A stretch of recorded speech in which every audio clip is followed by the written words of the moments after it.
It does play nice, but I've set it up. It didn't play like this before.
Hi, and welcome back to Music and Gear.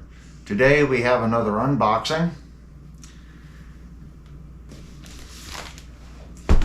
We have a Leo Jaymz, and this is the Monsoon model. So let's open up the box and see which Monsoon I actually ordered. It is well taped. The whole perimeter of the box is taped. I don't think I've received a guitar that they've used that much tape on.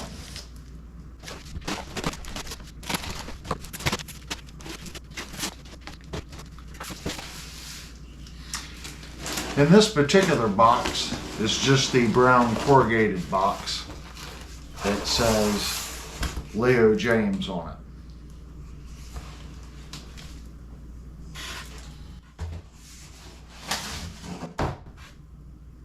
Inside the box, we have our typical styrofoam top.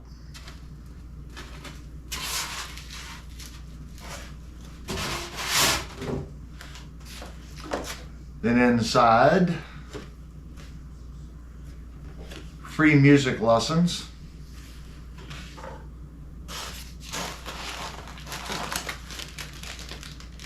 Looks like we have a goodie bag.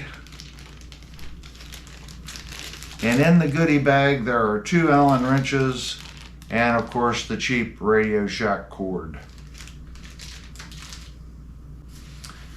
The fit of the guitar in the styrofoam. That's a tight fit. I prefer this shipping method over any that I've seen. When they do the harder foam, and it's contoured to the body, the guitar is locked into the box. That's a good shipping method.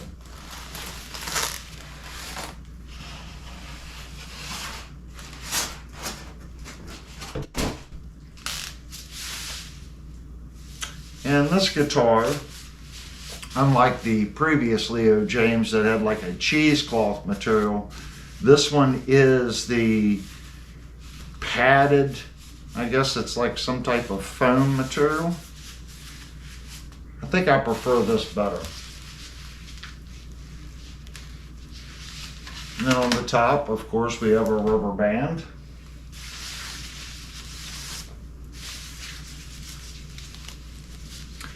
And just in case you didn't know, this is my favorite part.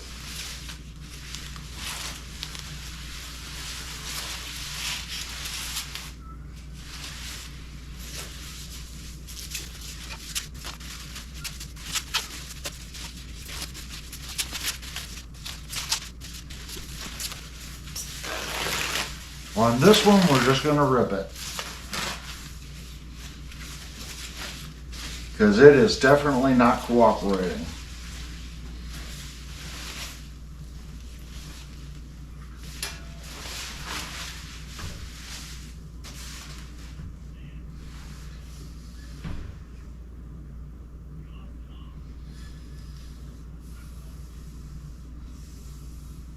And again, that is a beautiful maple top.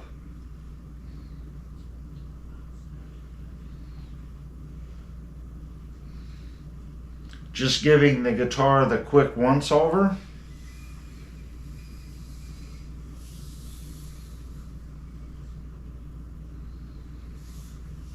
It looks nice. Well, you know, here we're going to go through this guitar. We're going to check everything. We're going to go over the factory fit and finish. We're going to go over the neck on the guitar, how well it's constructed. We're going to look at the electronics. We're going to look at the factory specifications on how they set the guitar up from the factory, how much neck relief's on the guitar, what the action height was set at, and of course the factory intonation. We'll also look at how well the frets are set and try to get an average to see what the noting on each fret is. Then of course we're going to plug it in and actually hear what this thing sounds like. Okay, I now have the guitar up on our bench. We're going to go over the general fit and finish and how well the guitar was constructed. We're going to start on the top. The top of the guitar is extremely smooth. It has a very high gloss finish on the top of the guitar. This is a quilted maple top. And when I look at the quilted maple top and I move it back and forth in the light, it does shift or morph just a little bit.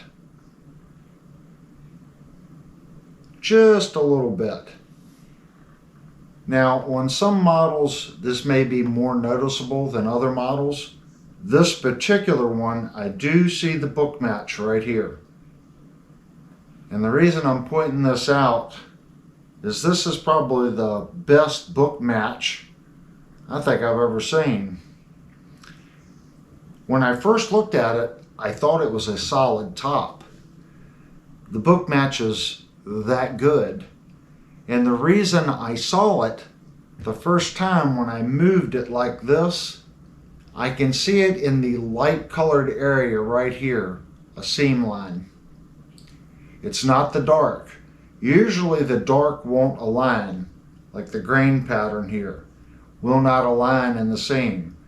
This one aligns incredibly well, but I do see a slight color deviation in the light, and that's usually the exact opposite. You see the deviation in the color in the darker.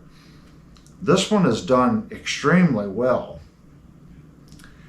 As far as the morphing or the figuring when you move the top back and forth, I'm going to say that this is probably a 2A top. The reason I'm only giving it a 2A is it doesn't shift a lot. It does shift, but it doesn't shift a lot.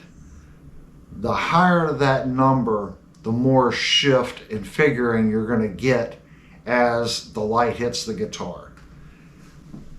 I do think it's a 2A top though, and the finish is done extremely well on this one. Since it is a laminated top, we have a binding all the way around the guitar. And when I look at this binding from the top edge, I want a nice, clean, crisp transition from the purple to the binding. And running my finger around it, it feels extremely smooth. And we're looking for finish imperfections where the finish aligns to the side of the binding. I'm going around the guitar and I'm looking for any little tiny spot.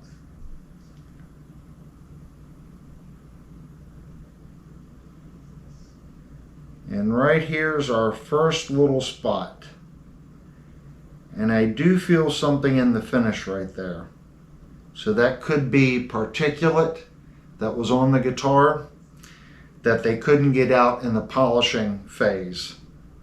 Just a little tiny spot right there. And I'm seeing a couple spots right through here. And again, I can feel it in the finish. So I'm going to say that that had something to do with the taping or the masking off of the binding. And when they polished out the guitar, they didn't quite get that sanded out. And it's so small, I don't think the camera will pick up on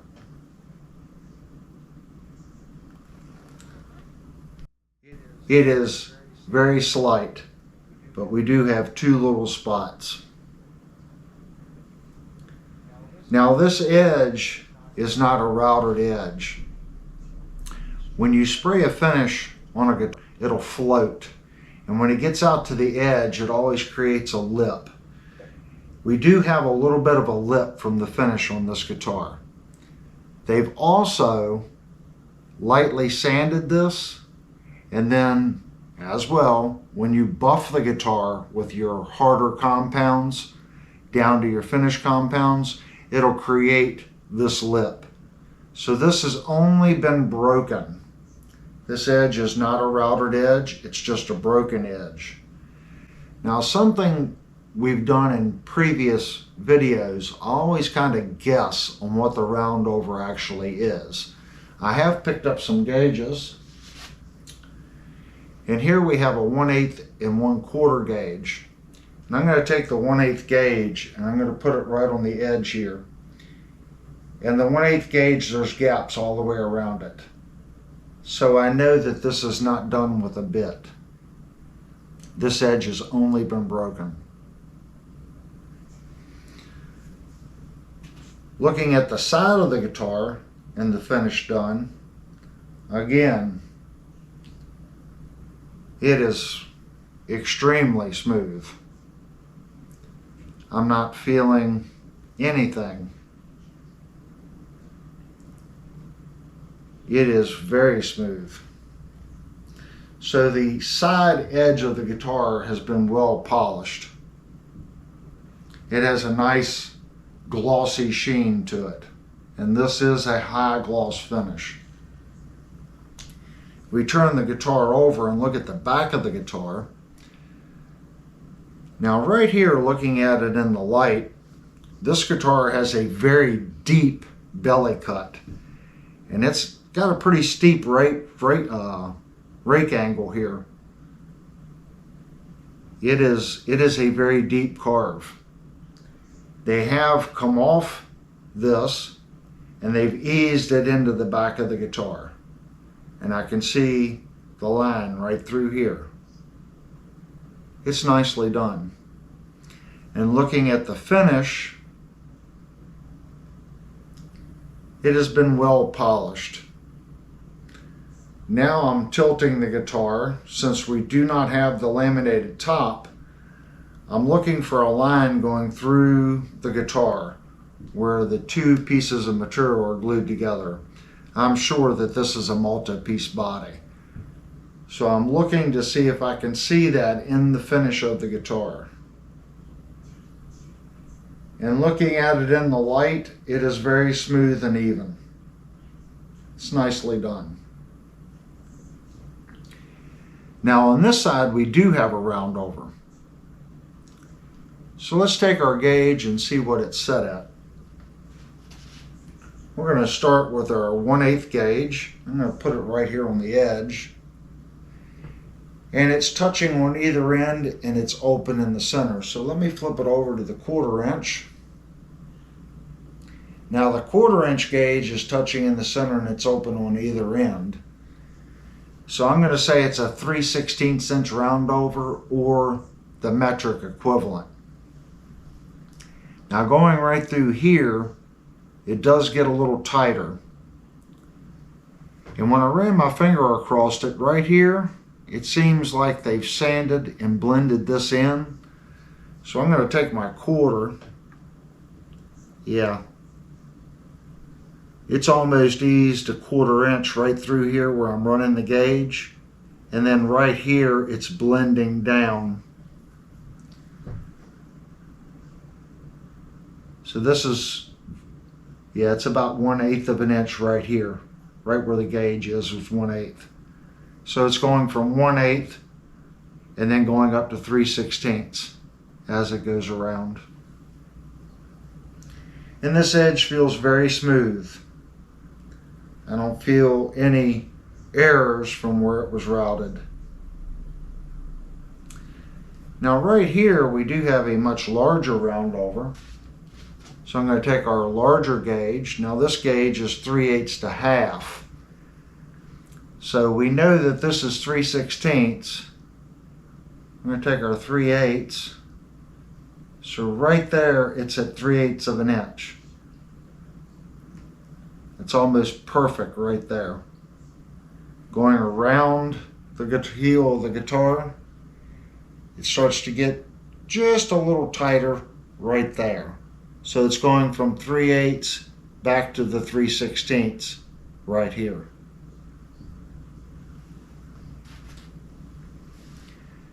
Our screws holding the neck on, they are recessed into the body just a little bit.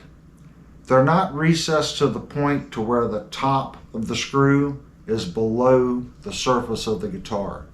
They are still sticking up past the flat surface of the guitar. The edge of the hole, I do not think was broken with sandpaper. Again, when you get the finished build up, it'll create a little lip there, and then by the time you polish it all out, that breaks that edge. So it is a crisp edge around the holes. Right here, they have not angle cut the back side of the guitar. So this part is completely flat. They did not add a chamfer right here to decrease the thickness of this area.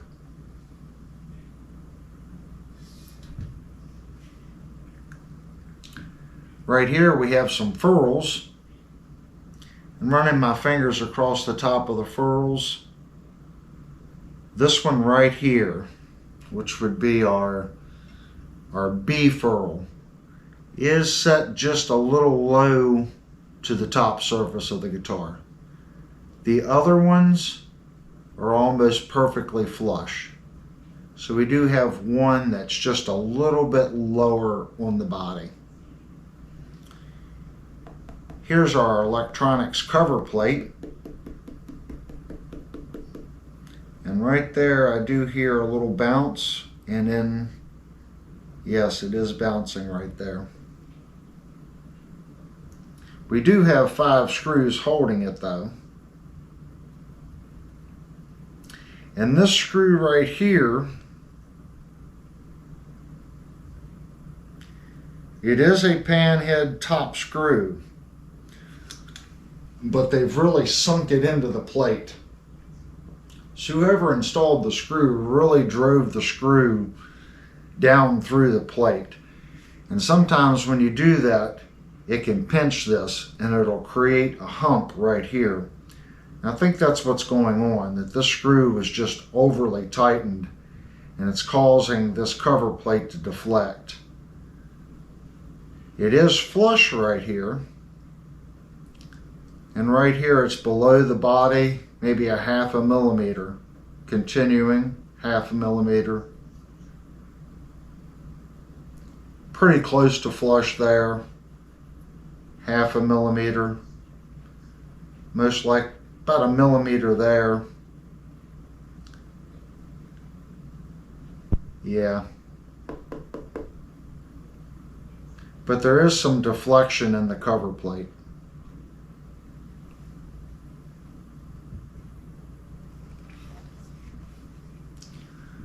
On the top of the guitar, let's go over our bridge. And the edge of the bridge feels nice and smooth. I guess that would be considered the base plate of the bridge. It's very nice. Our saddles, again, very smooth. All these edges are broken on the saddle. The intonation screw is well below the top side of the saddle. And the saddle's set at an angle and the screw is at an angle. So you shouldn't have to worry about that screw even if you've ramped the saddle all the way back, protruding up through the top of the saddle. Looks like a decent design. Now visually, I can see every one of these saddle screws are sticking way up past the top of the saddle. At least 1/16 of an inch, some maybe even 3/32. The B saddle is definitely over a 1/16. Running my hand across the top of the bridge, the screws are extremely sharp. So this will definitely be a guitar that if you plan on using this bridge and keeping it, you're going to need to add to your list of things a screw set, a saddle screw set to put in this guitar that are shorter to get these below the top sides of the saddles. I think once you did that, it would be very smooth and very comfortable. But the way it is now, it would turn your hand into a cheese grater pretty quick. Or the bridge would be a cheese grater. Yeah, my fingers are getting hung up on the screws. They're quite sharp. Let's look at our volume knob. In turning our volume knob, it feels very smooth. It has a firm feel to it. And that makes me question whether or not this would be a good pinky guitar. Now the location of the volume knob is in a good position. I think it's further enough away from the high E to where as you play you're not going to hit the volume like you would a traditional Strat. But it's firm. My finger is not slipping on the knob though. So I think if you're reaching down off the bridge and you're wanting to turn the volume down with your pinky, I think this guitar would cooperate. It is definitely not a friction-free knob. It does have a very firm feel to it. I think it would be one of those knobs it just may take you an hour or two to get used to it. But it does turn smooth. Now as I rotated that, I do see a slight wobble to the knob as it turns. It is slight, but it does have a slight wobble. It is not rubbing the body whatsoever. So it's extremely smooth. Let's take a look at our switch. Now this switch has a real quick spring snap to the center. It seems pretty firm in the center. There is some jiggle in the switch in every direction. In the lower position, yep, there's still jiggle. And there's some jiggle in the upper position. But in the upper and lower position, it very easily jumps to the center position.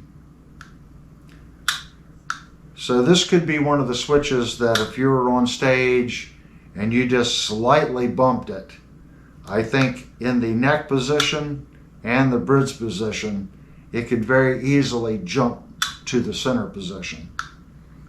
It doesn't feel like it has a very solid engagement in the neck position or the bridge position.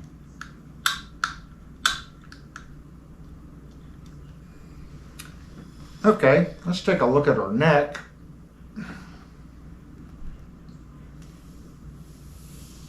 Feeling the neck on the guitar,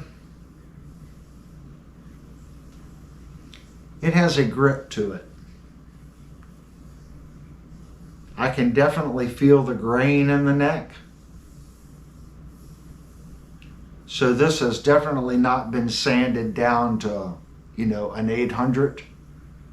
I'm going to guess that this is probably a 400 grit pass. and that's where they stopped. I feel a couple spots right through here, right here, right in there. And this transition here has some grit as well. This could be an unfinished neck. I'm not really too sure. It kind of feels like they may have put a little bit of oil in it. Maybe a tongue oil. But they haven't put much in it. And if they did, they definitely didn't apply the oil and go back with a 600 or 700 grit and polish and rub it out and then reapply another coat of oil. It was probably just a one pass if they did that. The back of the headstock, again, right here, I feel a little grit.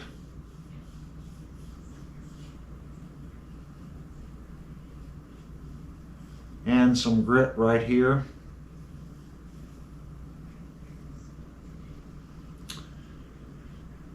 So the finishing level on the neck seems semi-consistent. I just think it's lacking finishing. It needs a little bit more finishing. The top of the headstock, I cannot feel the logo. And this area right here is super smooth. So there is a urethane top coat applied to the top bare wood section here.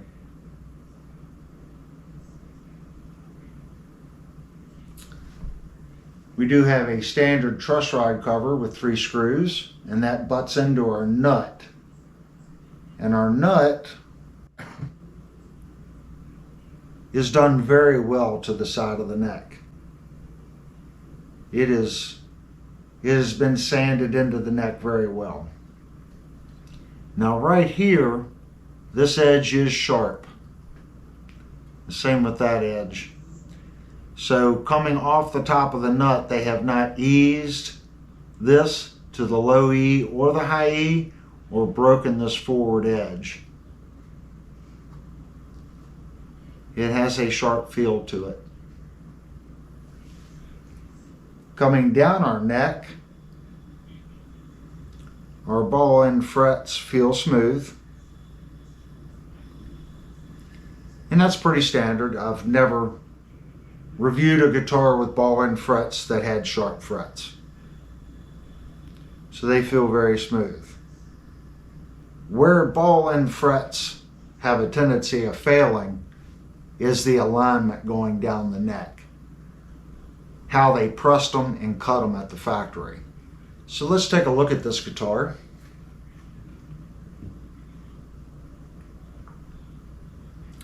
And the frets on this guitar, like most ball and frets guitars, are doing this down the fretboard. They're not evenly cut.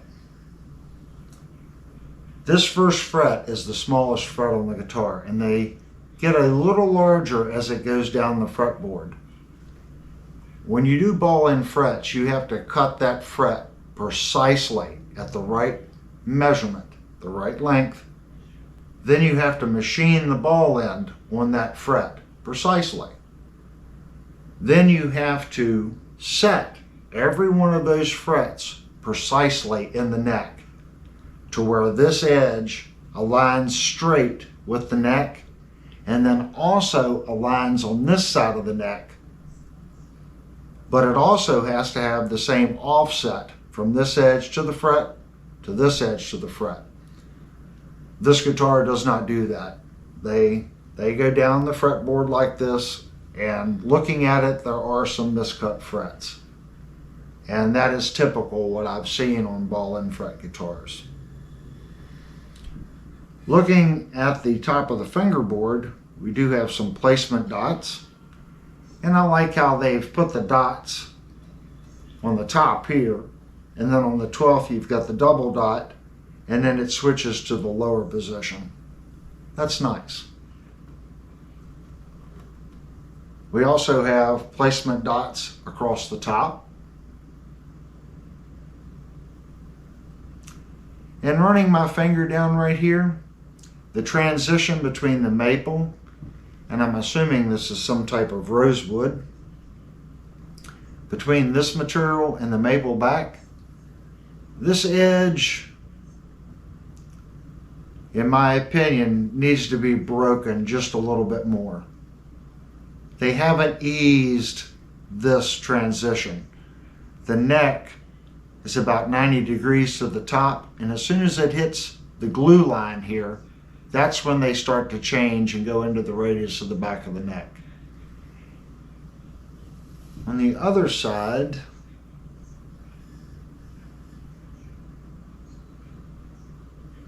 yes, it's about the same on both sides.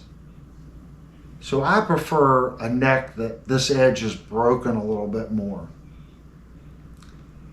And the top edge of the fingerboard right here,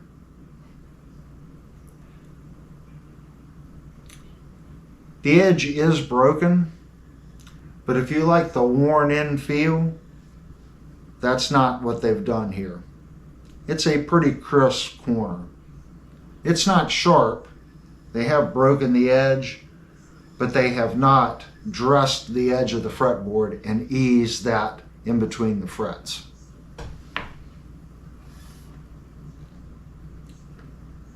Looking at where the neck connects into the body of the guitar,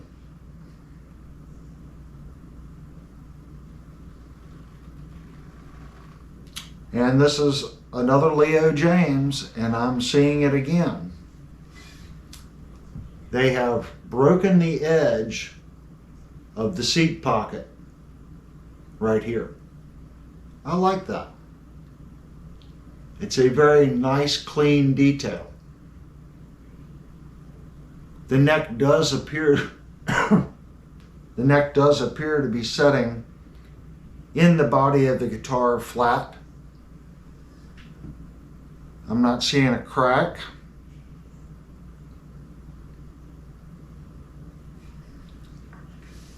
Our gap right here between the neck and the body looks good. Coming around the neck towards the pickup,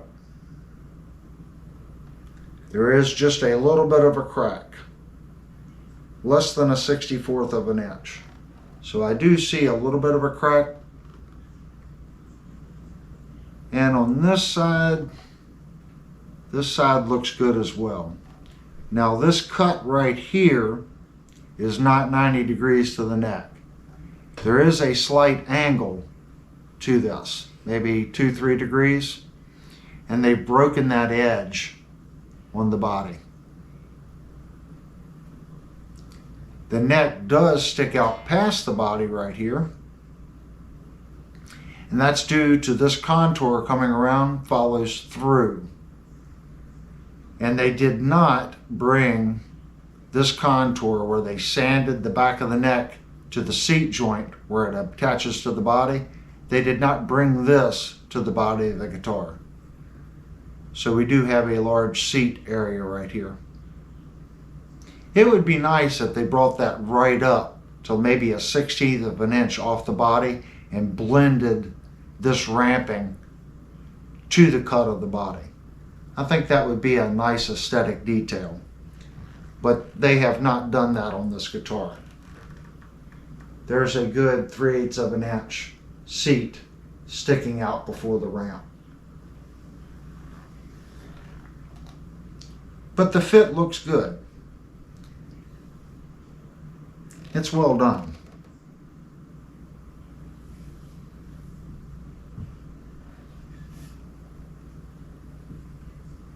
Looking at our buttons on the guitar, I do prefer these buttons. These are not the bugle buttons.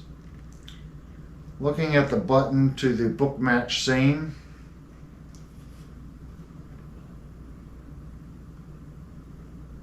it does appear to be in the center. And this button here, the placement on this button is done very well too, because I'm looking at these two angles, and when they come to a point, that button appears to be in the right location.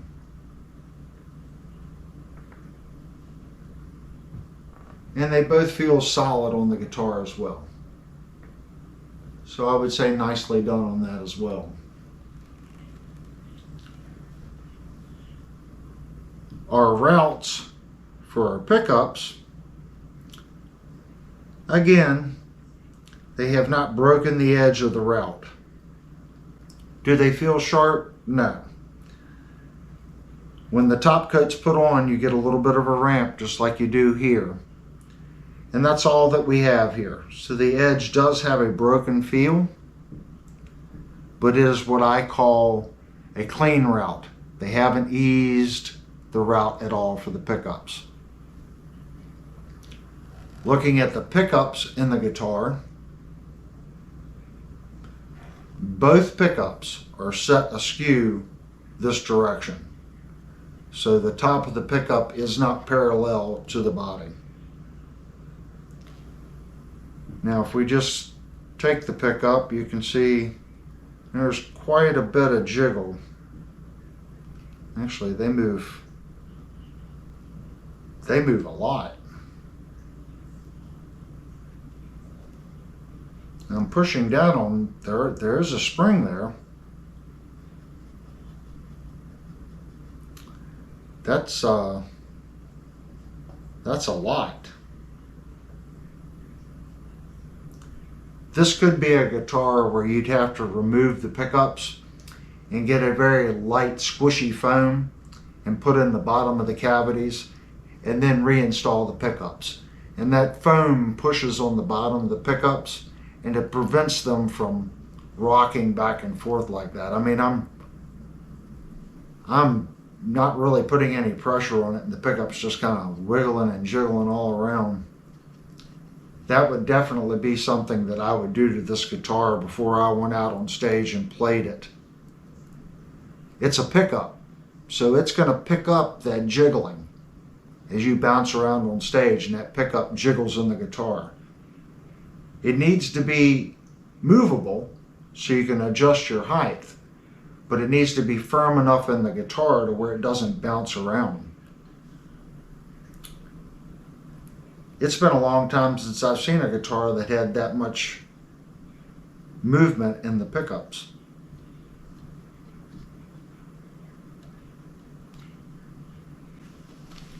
Okay, I think that's going to finish up our fit and finish on the guitar. We're going to move on. We're going to set a gauge on the neck. We're going to check the string action height, and then we're going to go over the frets. How well were they leveled, crowned, and polished from the factory? All right, we're gonna take our gauge, and I'm gonna assume this guitar is a 25.5. I'm gonna set our gauge on the neck of the guitar and pick the guitar up. We're gonna see how well the neck is set from the factory.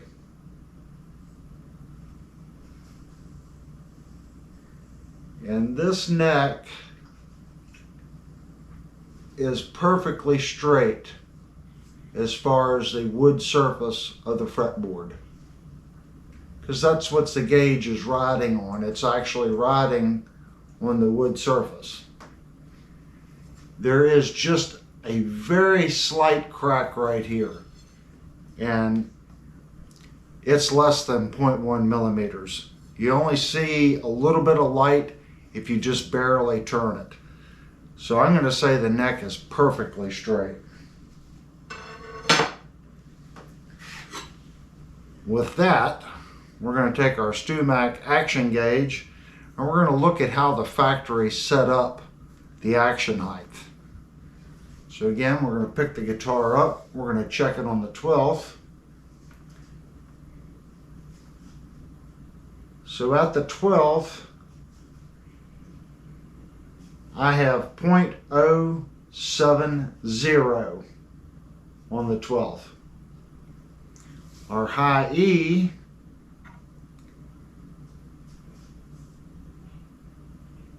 the string is right directly on top of 0.060. So that's a pretty typical string height from a factory setup standard.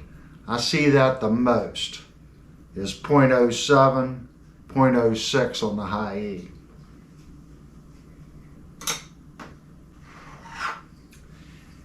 Now, everyone's favorite part, fret rockering.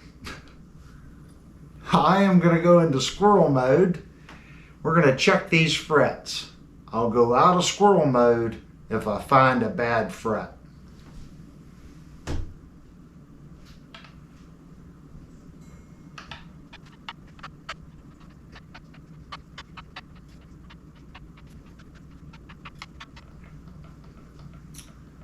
And right there's our first one.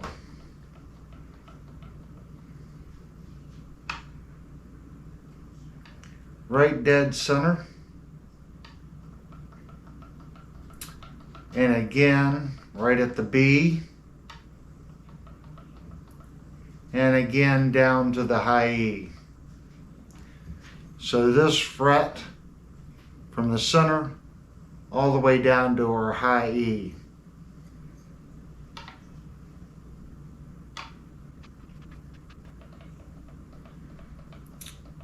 And again right there,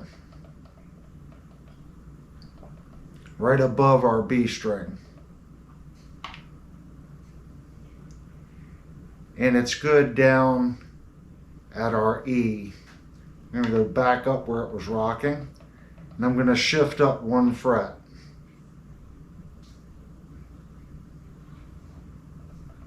Yep, just one location right here.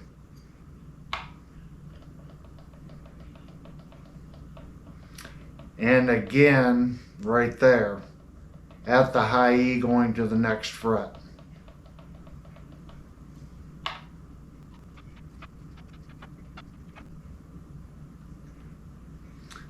And a little bit right there, that's the low E.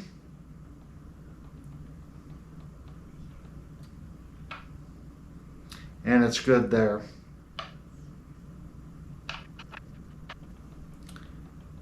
And right there below our A string, just a little bit. And again, between our A and our low E, shifting up one, and it does it again. That's quite concerning. It's just a little bit. But this is our high fret. So if I set my rocker to the high fret, it really shouldn't rock again. But it is. So 2 frets back to back.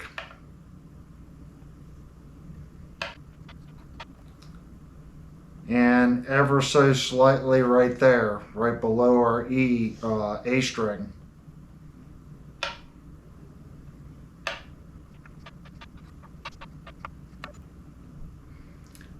And just a little bit right there, right below our B string. That one is very slight,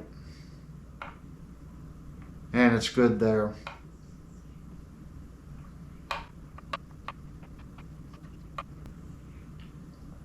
And just a little bit right there.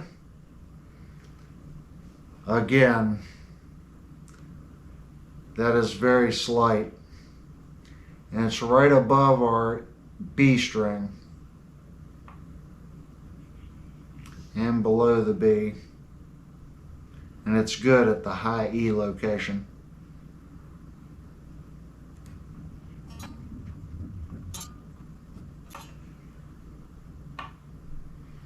So I think that's about 5 or 6 locations. Most of those locations are very slight. But It seems this company averages 5, 6, 7 locations across the neck. This guitar really isn't that bad. There was only one fret that I thought might need some dressing. I don't think I would mess with the other frets unless I slammed the action on the guitar. And at that point, if you're slamming the action and you're using some strange tuning, you're going to go back over the guitar anyway with a fret kisser and just clean up the frets that the string is buzzing on.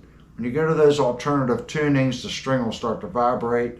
And every guitar is a little different. You might have one that'll buzz a little here and a little there, and you just go in and clean up that one fret.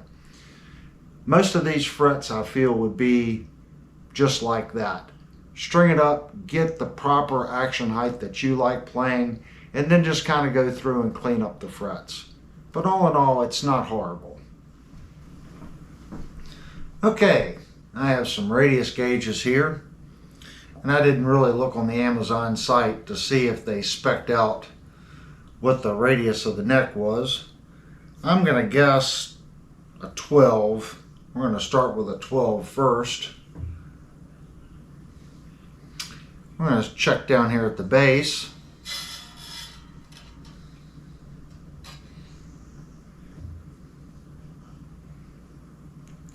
And the 12 is touching in the center, and I see a little bit of a crack on either side.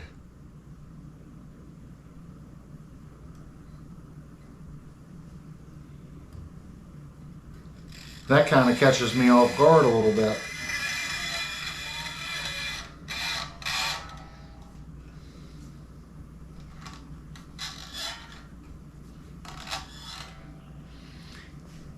And up at the top, it's doing the exact same thing. It's touching in the center. There's a slight gap on either side. That's with the 12. I do have a 10. So let's put the 10 on it.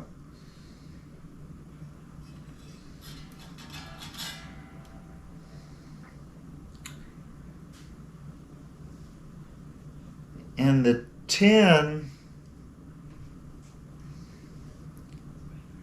looks pretty good. It is touching here and here, but there does seem to be a slight crack in the center. It's very, very little. Let's slide it up and see what it does up top.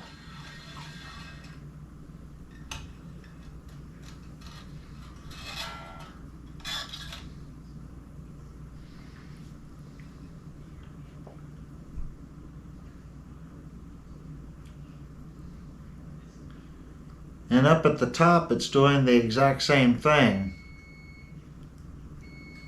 It's actually a little bit better fit at the top.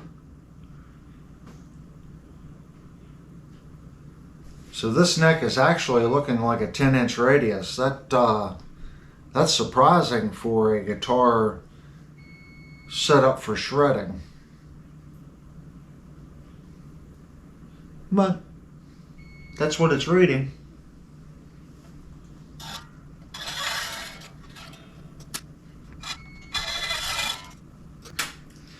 Okay, I'm now going to loosen the first 3 strings, and we're going to get some measurements on this neck.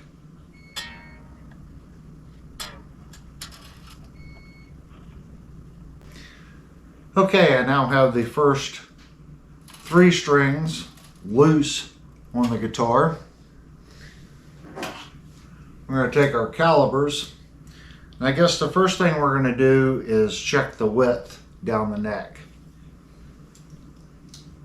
So at the nut,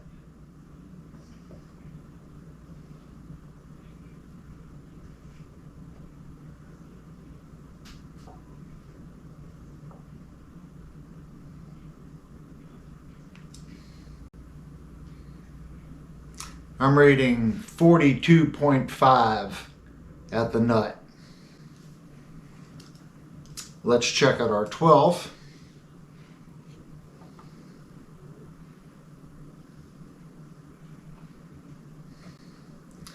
And at the 12th, we're reading 52 millimeters.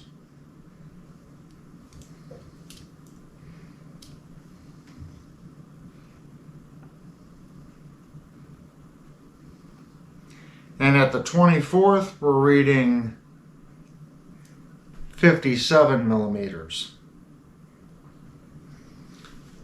Now let's get some thicknesses.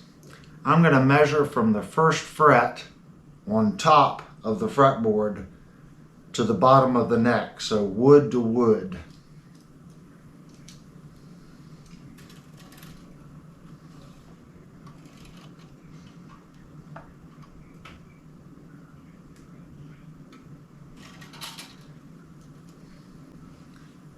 So wood to wood, we have 21 millimeters.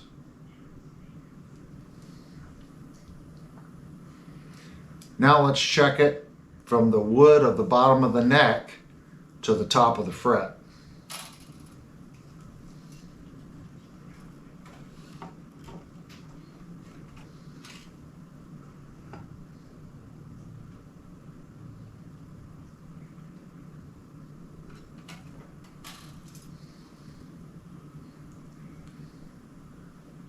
And we're reading 22.75, it looks like.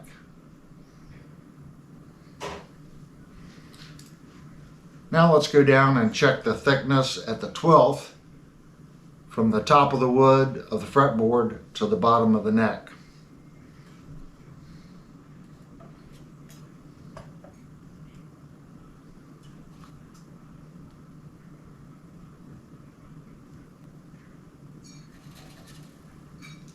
And at the 12th, wood to wood, we have exactly 24 millimeters. So now let's check from the wood to the top of the fret.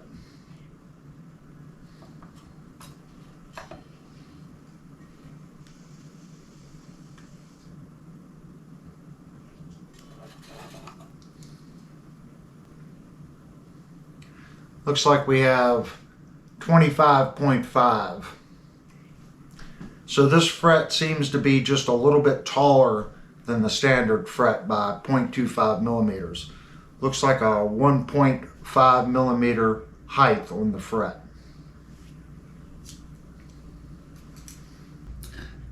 Okay, I now have the multimeter plugged into the guitar. We're in the bridge position.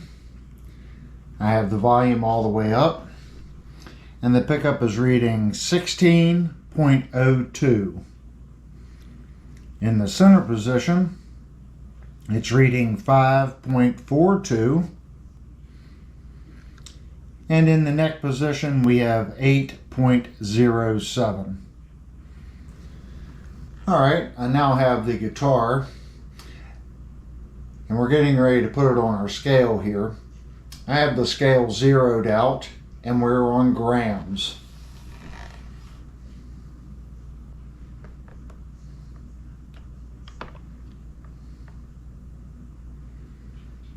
So in grams, the guitar weighs 2,886 grams. 6 pounds, 5.8 ounces. Alright, I now have the guitar upside down on the stool. We're going to take the electronics cover plate off and look at how well the guitar was wired from Leo Jaymz.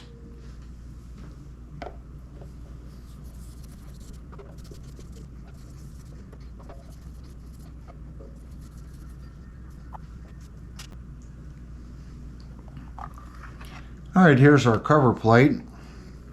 And there is no shielding on the cover, on the bottom. So the guitar was not shielded.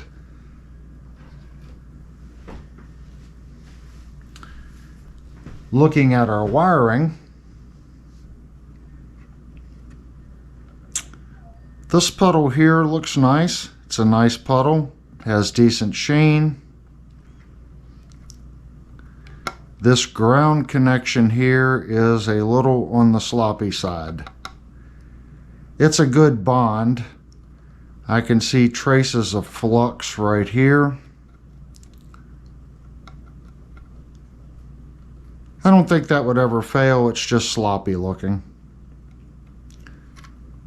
Our terminal here has been bent over to create our ground, And it is bent over far enough to where it looks like it's attached and touching the side of the pot. And this solder joint here looks good as well. There's a nice sheen there. Looking at our connections here, this wire here is definitely going through the hole, and they have solder on both sides. So that's a good connection. Let's look at our other one. Yes, there is solder on both sides of this one as well. It's a little harder to tell if they fed the wire through the hole in that terminal or not. It kind of looks like they did, but there's a nice sheen on that connection. Looking over here, this is one of our pickups coming in, and this is where you would, if you wanted to add a coil tap, this is where you would do it. You would break this connection, and that would create your coil tap. So one pickup has that. Yep, both pickups are capable of being coil tapped.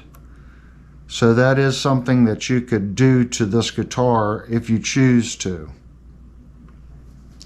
Looking at our connections, our ground connection here has definitely been stacked. Looks like 3 passes. There is a decent sheen on it, but there's also a lot of solder. Looking at our connections to the side of the switch, the first green wire is definitely bonded well. There's solder on both sides. That's a good connection. This one here, again, there's a good pool of solder. It has a nice sheen. Our white wire going to the center terminal is a little skimpy on the wire. I can still see the hole, and the wire did not go through the hole on this terminal. It's laid across the side of the terminal and then soldered.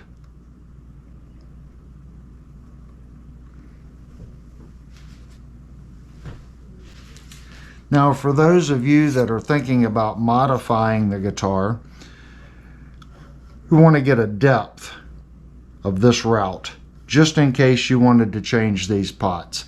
And I can already tell you, this is a pretty deep route. So let's put our gauge in. And from this edge, where the cover goes in,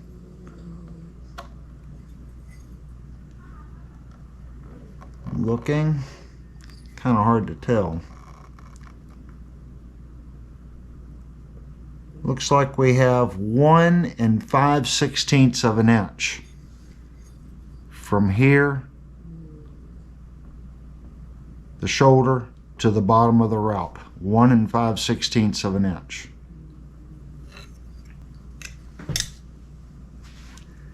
Now let's take a look at our jack.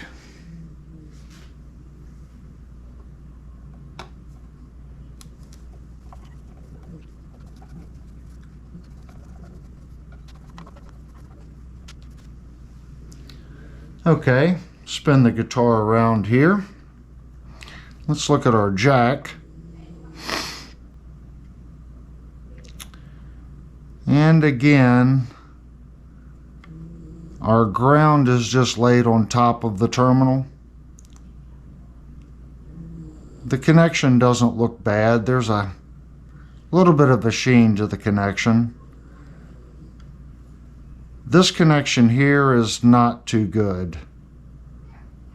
There is no sheen to that whatsoever, and it's quite sloppy.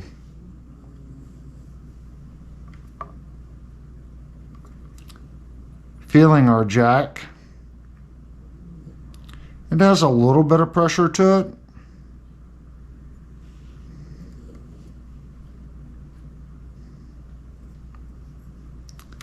Not what you want to see. I would prefer to see sheens on these and a little bit better job on the soldering.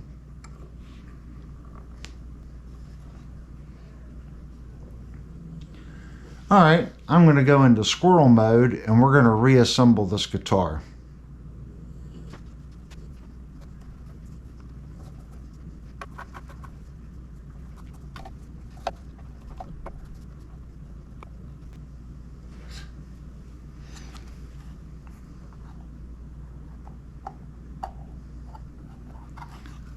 Oh, and something else.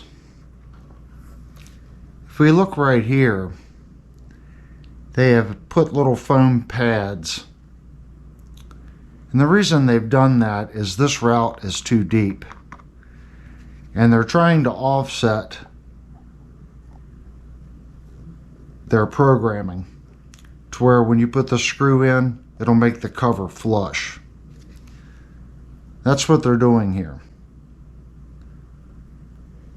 When you run a prototype of any wood product on a CNC, you run the prototype and you look for errors like this, and then you go back and you fix your programming. This is kind of like being lazy. Instead of fixing the programming, now you're just adding little foam pads to offset your incorrect measurement.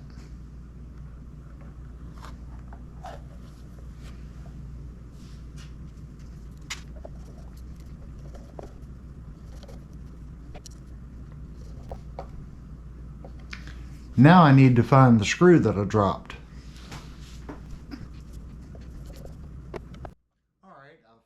Alright, I've flipped over the guitar. Now we're going to remove the strings off the guitar.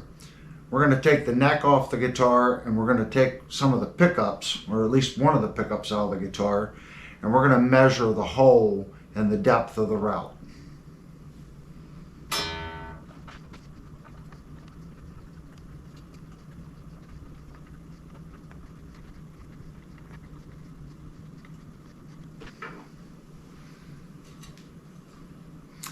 Okay, now I'm going to cut the strings.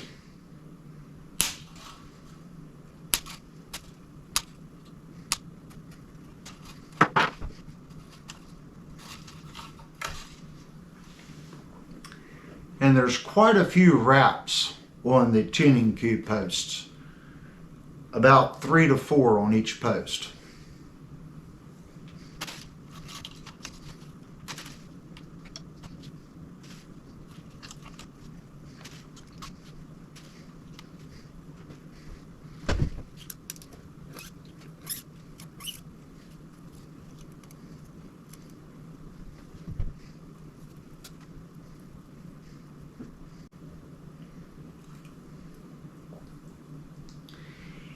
And there's our ball ends, and they do appear to be D'Addario strings. Whether or not they are, who knows. Alright, I now have the strings off the guitar. I've repositioned one of my cameras so we can get an overhead view of the pickup route. So let's remove this pickup and actually see why it's wobbling so much. Both of these pickups just kind of wobble in the holes. So let's take it out and see what's going on.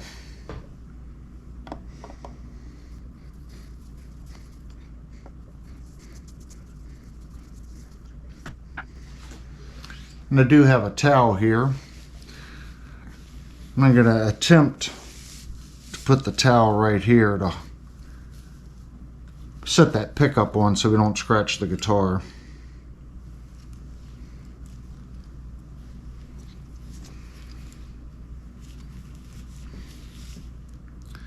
There's our 2 springs.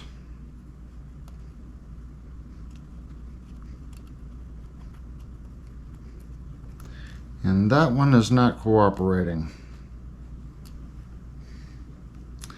So if we look at the springs here, the springs aren't tapered.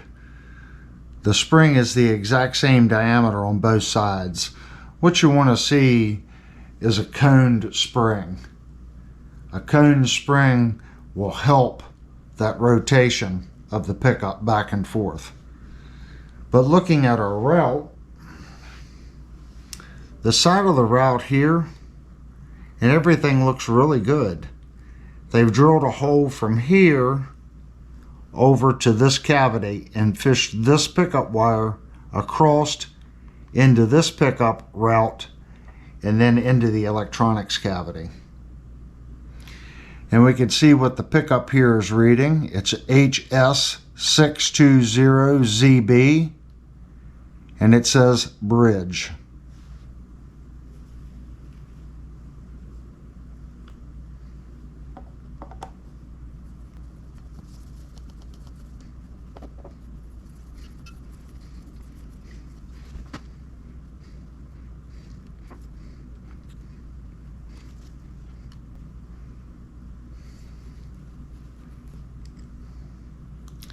And this pickup is reading HS620ZB neck. And this route here looks good as well. And again, we can see particulate in the bottom of the route.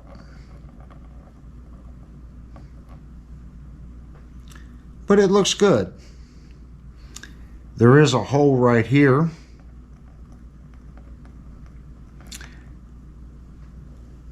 And that hole does align to this hole. So what they've done here to get this hole through, before this neck was set, they come through with a long drill bit and come in through the neck pocket, through here, across, and then into this cavity. That way they wasn't drilling on an angle. It's pretty slick. Now, for those of you that are thinking about modifying the guitar, let's get some measurements here. Across the width of the pickup, on the route, we have 1 and looks like 9/16. Our width here for our pickup bracket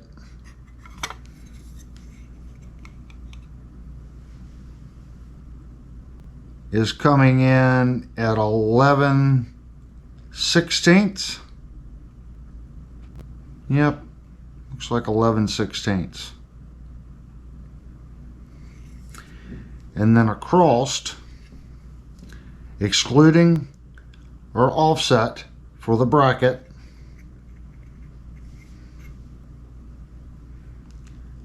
looks like we have 2 and 13/16. And then going all the way across, it'd be easier for me to measure this one. From the bracket location to the bracket location, we can see my gauge stops at 3. So we'll measure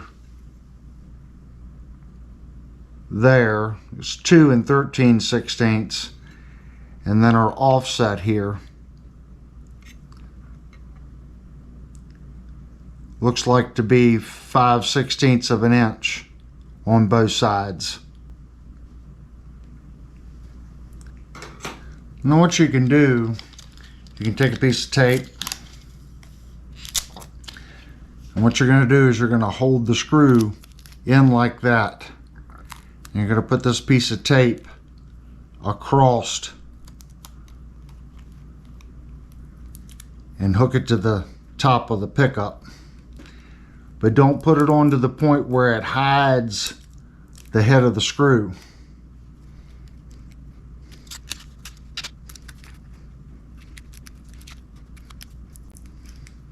And that'll hold it well enough to where you can flip it over and the springs won't drop out. Sometimes you can get lucky and drop it in.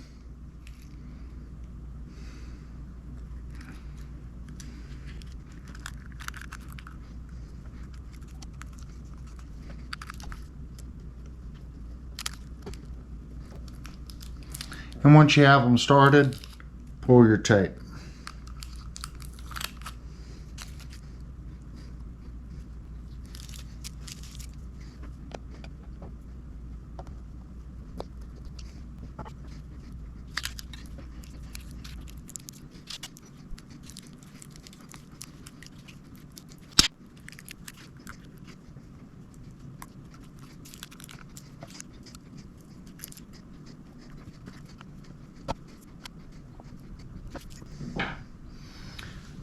Alrighty, now we're going to take the neck off the guitar and look at the neck. Alright, I now have the guitar upside down again. We're going to take the neck off the body of the instrument.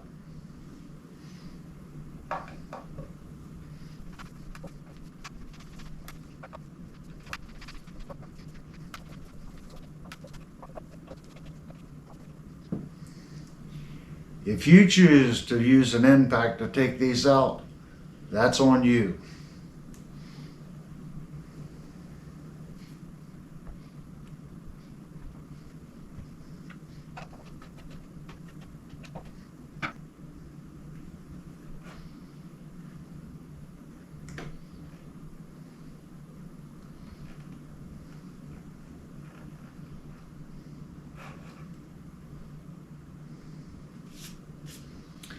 And there is a shim. But our neck is properly drilled. There's only 4 holes. Feeling the holes, there's a very slight ridge. So that's telling me that the proper pre-drill bit was used. That's well done.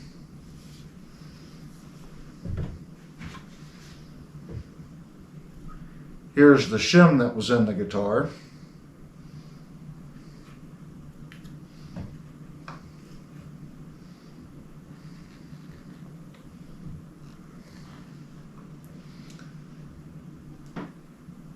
And looking, I can tell the shim was right there.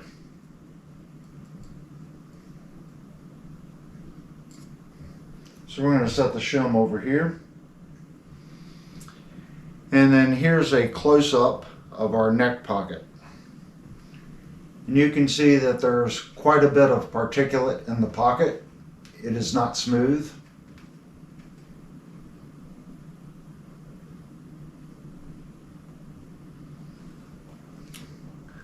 But looking at the route going around, it's nicely done. And here we can get a good view of how they've broken that edge right there. I actually like that detail.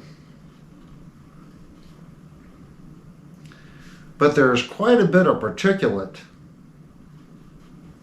The fine dust like that, unless they're not wiping off the instrument before they're sealing it, I can't imagine that there would be that much dust in the air when they put the sealer on this guitar.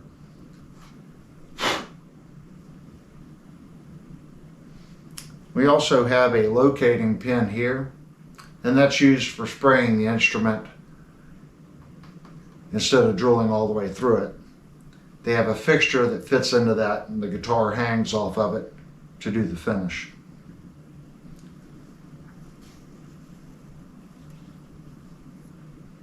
But all in all, I would say this neck pocket looks pretty good.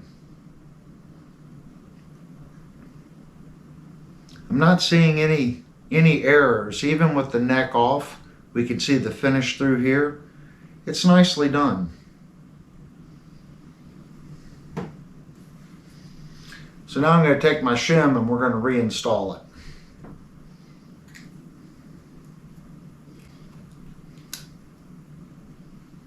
Oh, before we do that, let's flip the guitar over and actually look at our drilling for our sockets.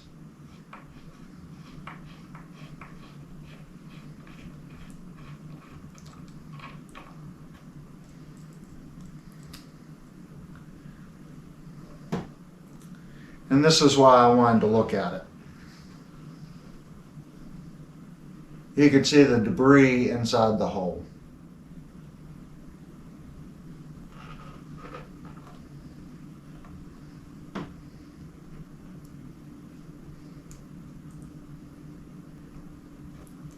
What they're doing there is they're shimming that to get this to sit semi-flush, since they did not drill and recess that hole to the proper depth. If you look,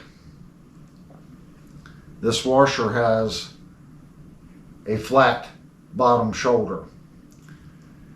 So when they use the Forstner bit to go down into the body, if that bore is not at the proper depth, you have to put little shims in the hole to get this to set flush to the body.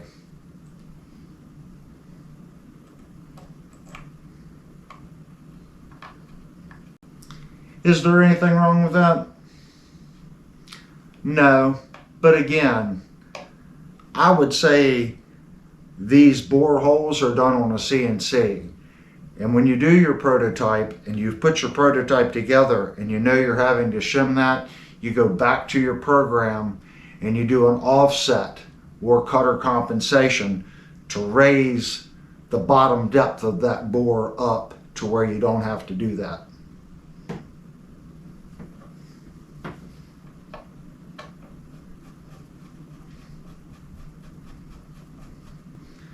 Now all I'm doing is I'm running the screws down to where I can just barely feel them with my fingers.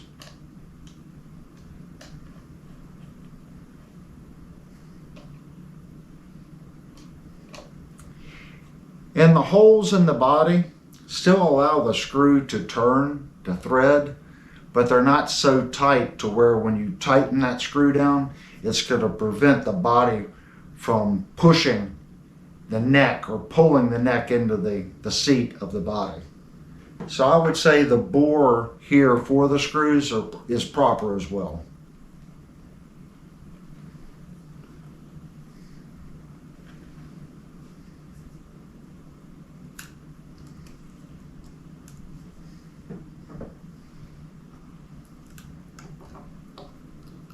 Now I want to get the shim exactly where I took it out. And it was actually crossways a little bit in the hole. We can see here by the hole here in the shim and the hole here in the shim. So I want to make sure I put the guitar back exactly the way I disassembled it. And I'm just starting that screw up just a little bit to hold that shim.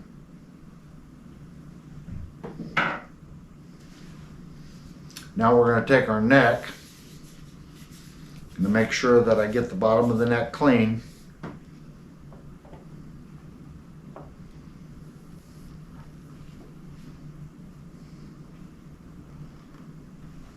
And flip the guitar over.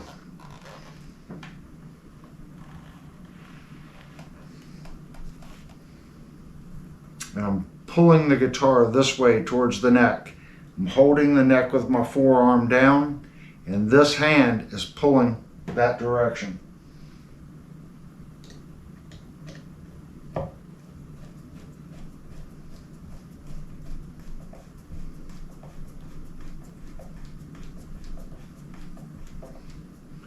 Again, if you choose to use an impact here, that's on you.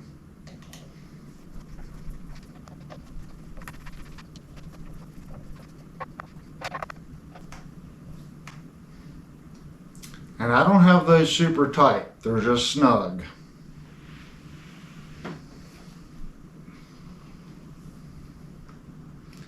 And I'm just double checking, making sure there's nothing obviously wrong.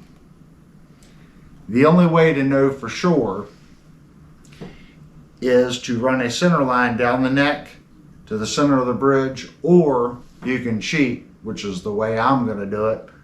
I'm going to install the low E and the high E, and I'm going to use that to align the neck to the body. When the high E and the low E go on, from the side of the string to the edge of the neck on both sides needs to be congruent. That offset needs to be the same. So let me go get a pack of strings and we'll start restringing the guitar and get the neck actually reattached properly. All right, I'm ready to restring the instrument. And these are the strings that I'll be installing. So I'm going to go into squirrel mode and get this thing restrung.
Alrighty, the guitar is now tuned to 440, and let's now check the intonation and our first fretted note.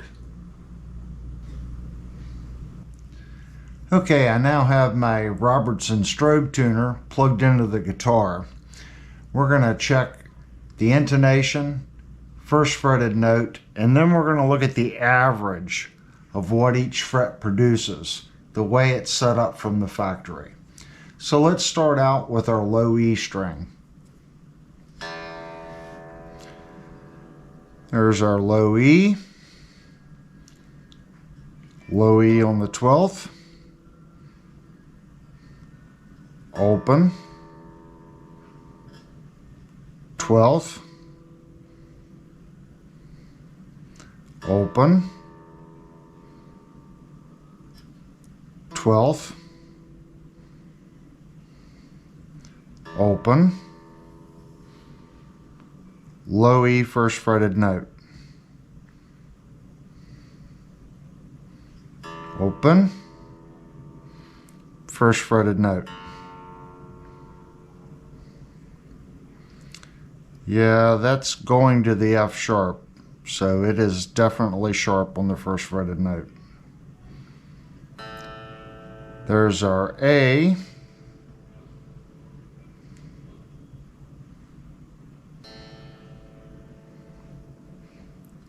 A on the 12th, open, A on the 12th. Yes, it's definitely sharp. Open, first fretted note. And our A sharp is sharp as well. Open, first fretted note. There's our D, D on the 12th, open, D on the 12th, open, first fretted note. And our D sharp is sharp. Open, first fretted note.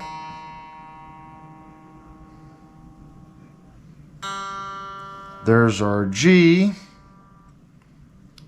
G on the 12th,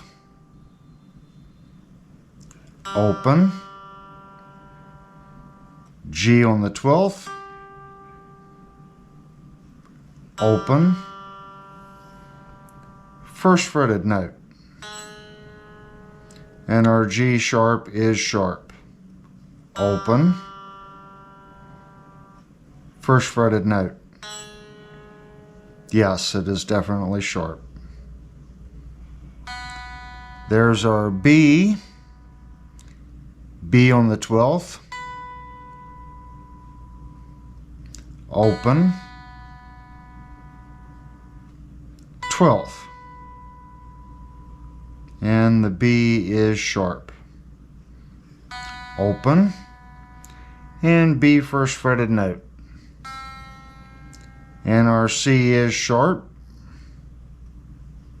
Open, B first fretted note. Yes, it is sharp as well. It actually went to the C sharp there for a second. It's very close to C sharp. There's our high E on the 12th, open, high E on the 12th. It is sharp as well. Open, high E first fretted note. And our F is sharp. That's the closest one so far, but it is sharp. Open, first fretted note.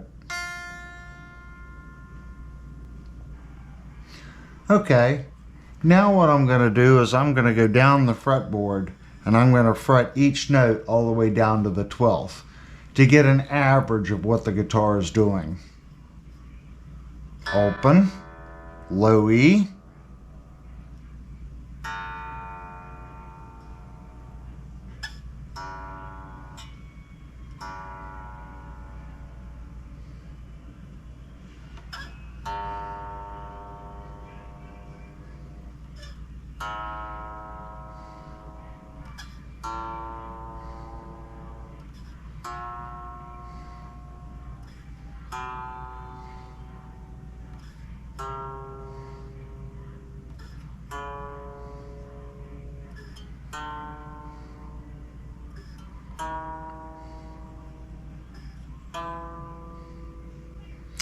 and all our fretted notes on the low E are sharp. There's our A,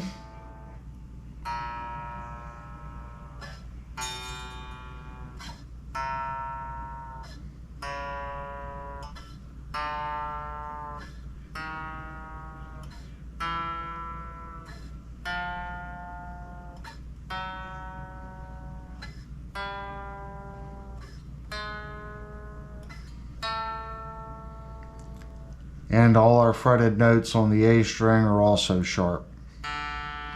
There's our open D,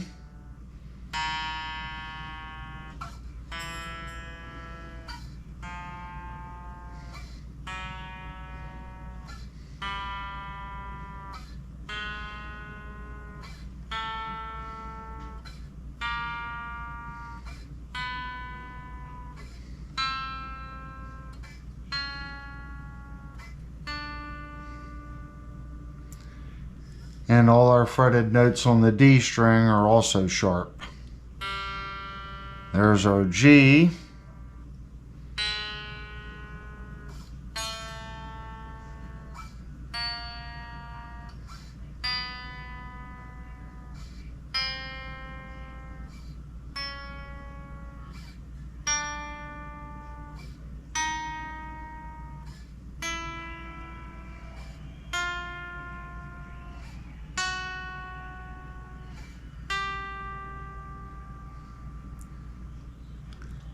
all but one fretted note on the G string was sharp.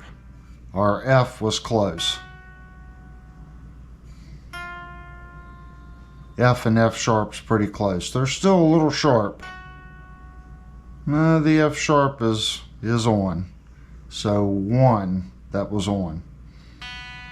There's our B.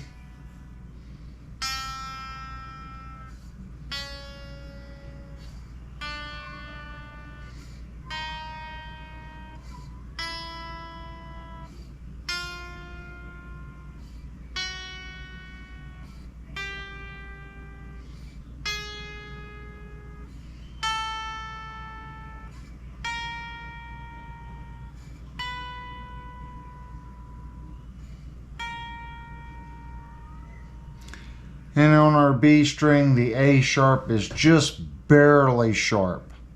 Let's check out our high E.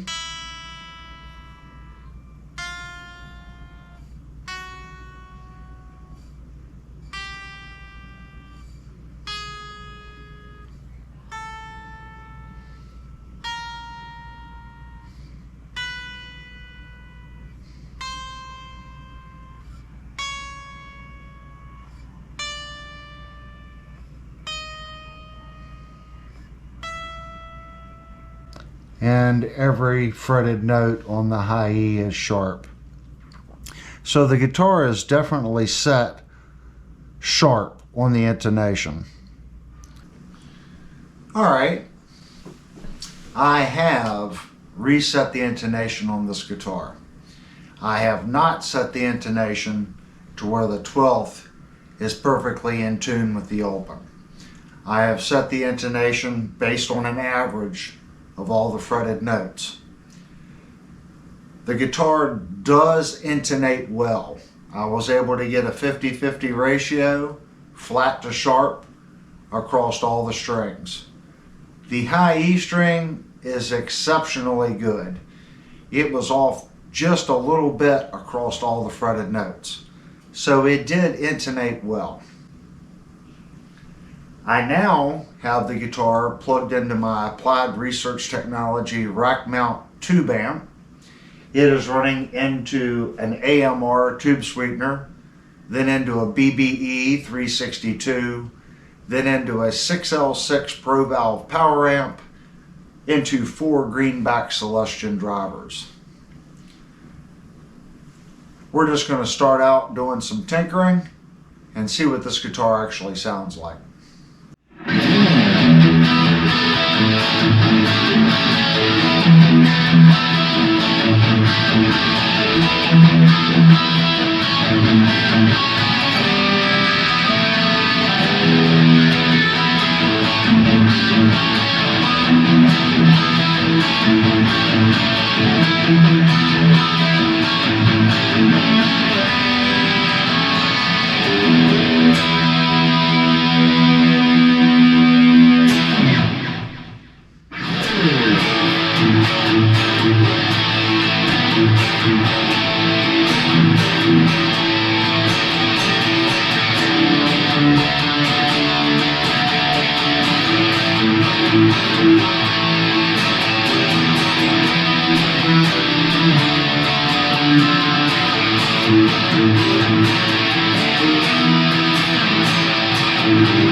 Okay, we're going to check tones. We're going to start in our bridge position.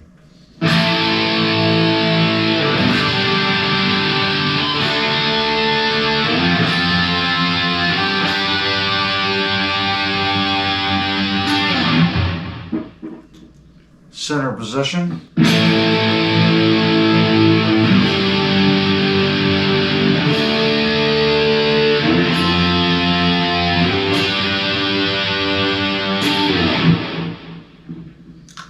Neck position.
Okay, that's going to conclude our demo section on the Monsoon.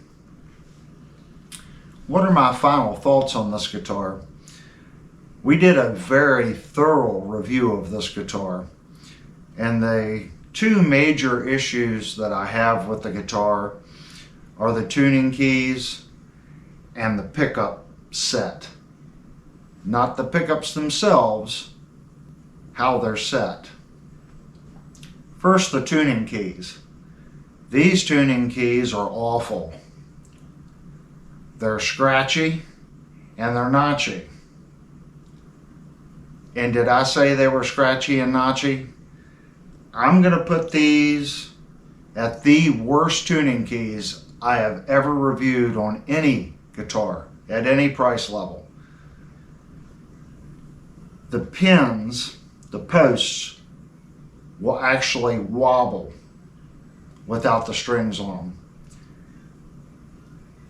When you turn the tuning key, you can watch the tuning head do this.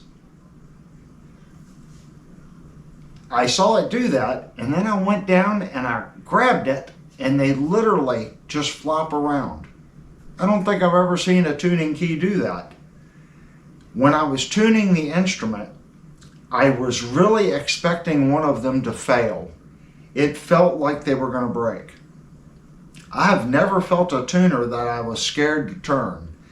These tuners, they're bad.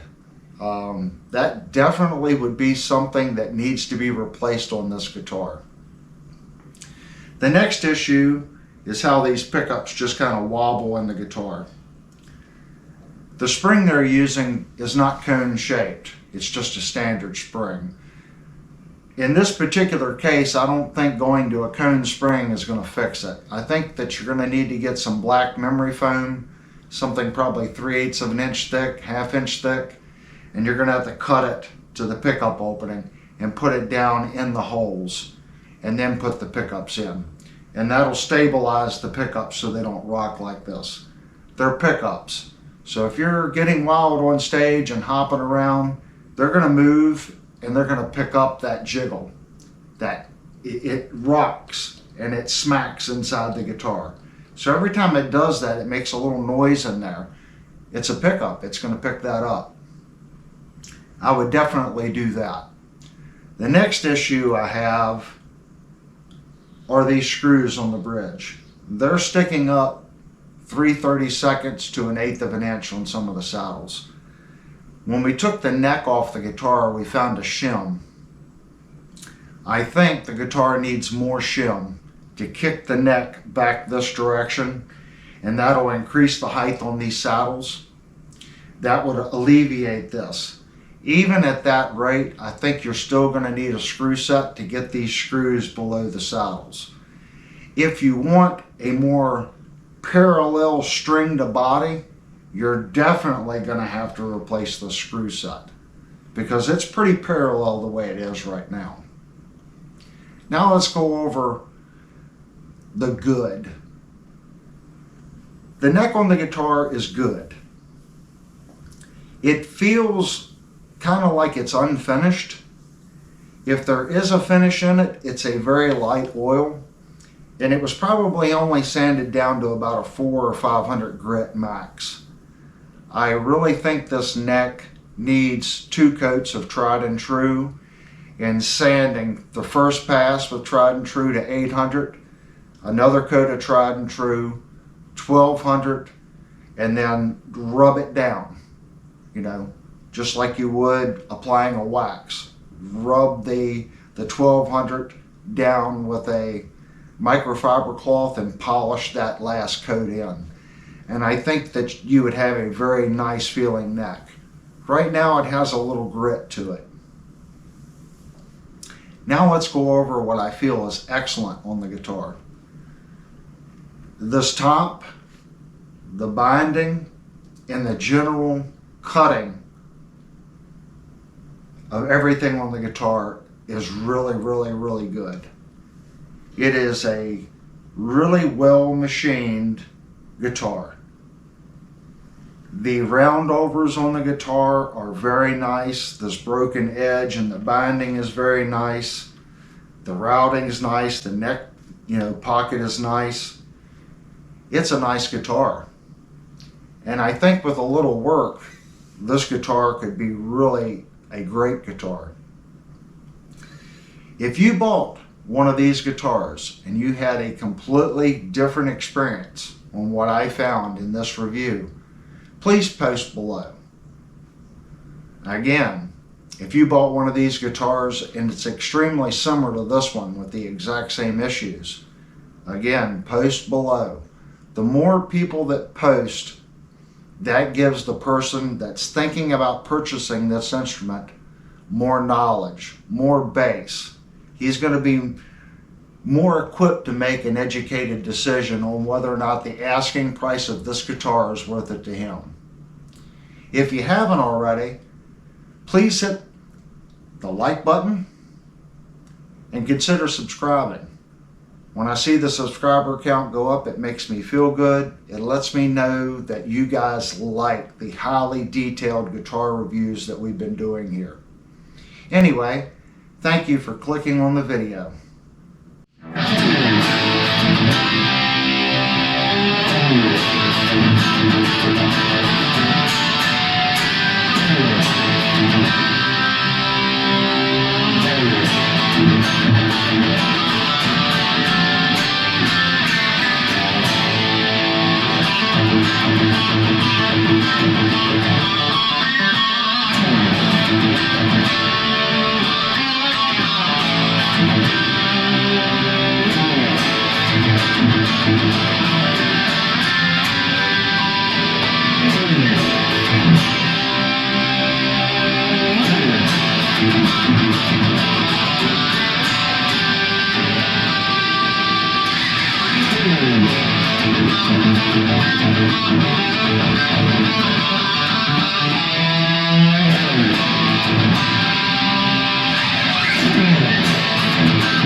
All right, I now have the guitar upside down on the stool, and we're gonna